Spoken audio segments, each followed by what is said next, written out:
يعني حسب ما سألت اليوم الشيخ صار له واتساب أمس يعني ما ندرى سبحان الله من انقلب آيات الشيخ تصير لنا أخبار ياسر خسيس سبحان الله وصلني. فأسأل الشيخ يقول هل بلغك شيء بس توضح بشكل سريع جزاك الله خير. الحمد لله رب العالمين صلى الله عليه وسلم. طبعا بلغنا أمس الخبر أنه قالوا فيه أصيب سرطان، نسأل الله يزيده مرضا وهلاكا على ما فعله من الإجرام، ولا تأخذنا به رأفة ولا رقة، أن ما قاله أمر كبير عظيم، يعني طعنه في عرض محمد صلى الله عليه وسلم ليس بالسهل، ما يمكن من في قلبه ذرة إيمان يعني يستصغر هذا الأمر أو يستسهله. أخونا أبو فوزي اتصل على مكتبهم ما أعطوه جواب، لف ودوران كعادتهم.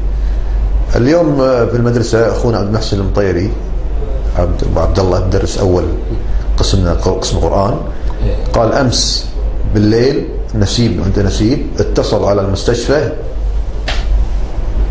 قال لهم ياسر خبيث هذا موجود عندكم في المستشفى الآن يتعالج، صحيح الكلام هذا؟ قال نعم، أنه يتعالج في سرطان بالفك الأيمن وبلسانه، لسان الخبيث اللي كان يتكلم به الزندقة والسب والشتم وقذف أم المؤمنين التي برأها الله عز وجل من فوق عرشه ولم يقنع ولم يرضى ببراءة الله عز وجل لها.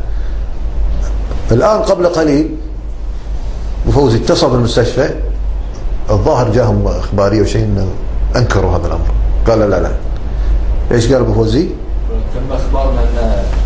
تم إخبارنا إن هذا المريض ليس عندنا، تم إخبارنا. وأنا أحد الأخوة يقول أنت مساء وإحنا جايين يقول لنا الخبر هذا صادر من السفارة الكويتية.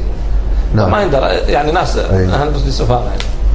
وربنا سبحانه وتعالى يرينا آية فيه. نعم آمين. صلى الله عليه في قدرته. سبحانه وتعالى. صلى الله عليه في قدرته. عموما أخوان الصلاة ترى ما بقى شيء. اللي مو على وضوء يتوضأ عندكم حمامات. الرحمن حياك الله. ما شاء الله. كيف الحال؟ صحتكم؟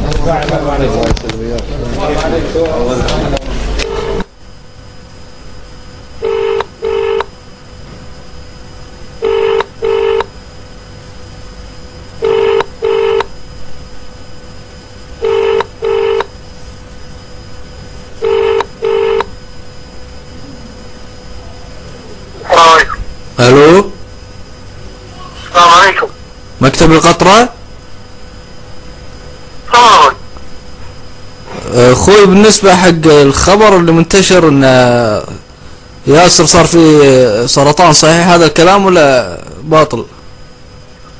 اذا عندك اي استفسار يعني اسال عن طريق موقع القطر وان شاء الله يتم الاجابه عليك. بس هذا الاستفسار الوحيد اخوي، بس ما عندك خبر عن المعلومة؟ مو مخولين نجاوب هالشكل اسئله. كيف مو مخولين؟ ما موجود عندكم ولا لا؟ عجيب امرك، يعني قاعد اقول لك مو مخول اني اجاوبك هذا الجواب. هو رئيس المركز مش ياسر حبيب؟ يعني انت تفهم عربي ولا ما تفهم عربي؟ افهم عربي يا اخي، ايش فيك معصب الله يجزاك خير، هدى اعصابك يا اخي. روح الموقع القطرة اسال السؤال ويجاوبونك. انتوا تبعهم ولا لا؟ لا مو تبعهم. اجل شنو هذا المكتب، هذا الرقم موجود في موقع الرقم يا اخي يعني ما دام موجود يعني اكيد تبعهم، بس انا مو مخول اجاوبك هالاجوبه، يعني ليش تلف وتدور انت؟ خلاص كيفك. حياك الله، اهلا وسهلا.